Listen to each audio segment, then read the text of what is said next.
All right, good morning, everybody. 10 o'clock, as advertised. We're going to work today on what to do when your horse is lazy. Carolyn is a subscriber of mine. She messaged me and said she's got a really nice horse that knows its job, but she's a little green, and she said the horse just doesn't want to do anything for her, which we've all seen that before. But just so happens I got a horse here. It's a Smokey.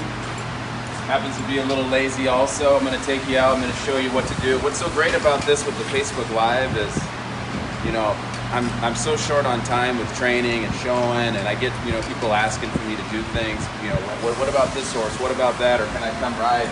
And it's so hard to keep keep my schedule with showing and carrying on, and then be able to help people, which I love to do. But in this format, I got to ride this horse anyway, so I might as well show you something at the same time. And maybe it'll help Mary Beth, who rides him every day. So I'm just going to use a correction on this horse. He's 6 years old. He's pretty broke. Knows his job. Jim Edwards made that bit, by the way.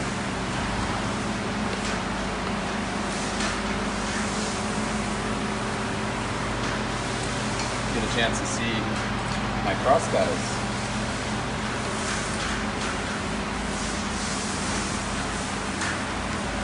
What else I'm going to do? I was thinking about this morning, like how I was going to show you and recreate, because you guys know when the trainer gets on, the horse is always straight, and we're going to get into why I think that happens. But I think I'm going to take my spurs off and try to set it up a little more, you know, a little more like what it would be for a non-pro rider. You know, a non-pro is probably just not going to be quite as aggressive and kick as hard. We just haven't done it as much. I've done this since I was a little kid, so it's kind of, I don't even think about it anymore. Smokey, where are you going? Let's head out to the arena.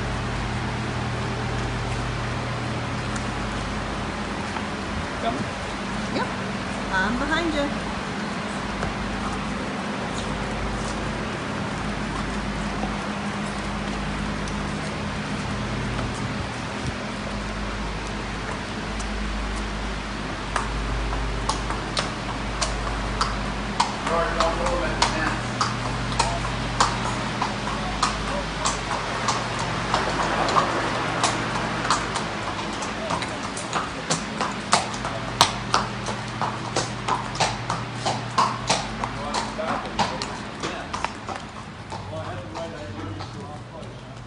Yeah, don't worry about that. You know, a lot of times some of the best stoppers, they don't stop very well at the fence. So you don't want to, you go getting after him about that, pretty soon he won't want to run.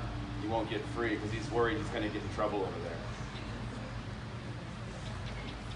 Going away from the barn is a lot worse than going towards it. Yeah, well, he's wanting to run to the barn, always. Always. Say good morning to everybody, George. Hello. You can see he gets his practice in. He's here all the time.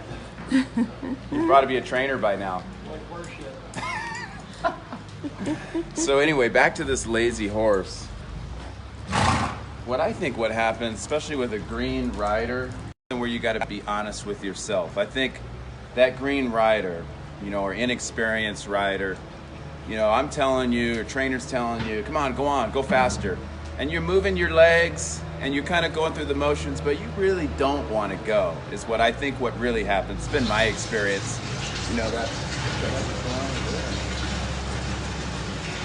Yeah, but anyway, I think you got to be honest with yourself. Like, do you really want to go? Because a lot of times what I think happens, you know, you get that speed up and you kind of get that little bit of, you know, that anxiety or that anxious feeling, and you don't want anybody to know because you're a little embarrassed that, you know, you are a little bit worried about it. So what I'm going to do, let's walk over to the round pen. Because I think a lot of this, you coming? Yeah, I'm going to follow you. Okay, come on. I got this. So, huh? Go ahead. I got it. I got to keep you in. Yeah, but you got to hear what I'm saying. I'm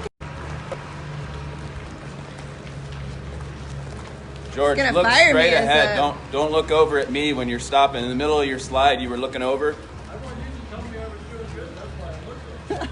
I didn't say anything because it wasn't very good. George, I'll tell you you're doing good. You got to stay straight. Yeah, so anyway, we're going to go to the round pen because I think a lot of times, you know, again, back to the green.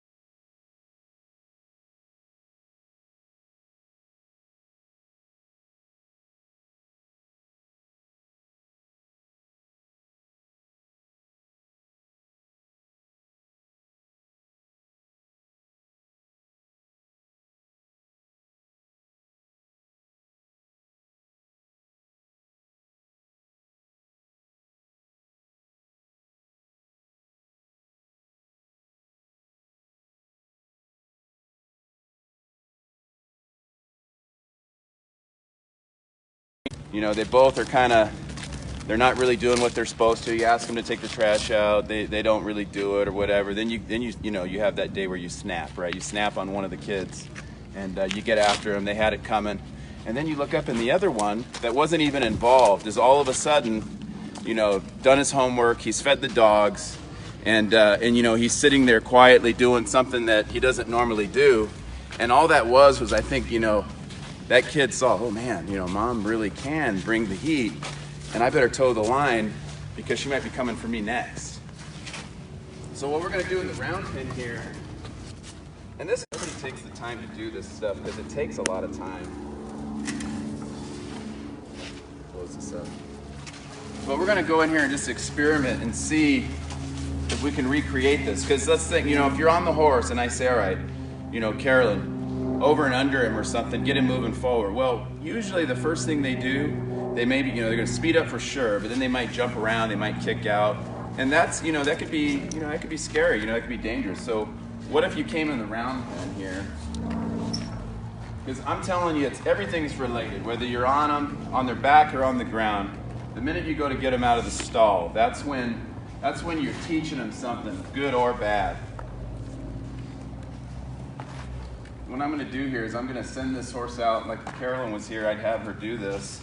Let's send Smokey out to the round pen, or out in the round pen here, and see if I can recreate what we have going on. Now, what I would bet with that horse at Carolyn's, if she came in the round pen here and asked him to go, it'd be the same way.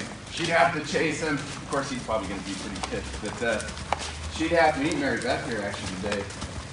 So we needed to work her through this. But what I'm betting is that horse, if she went to try to run at him, he wouldn't go. He'd just trot off, wouldn't do much of anything.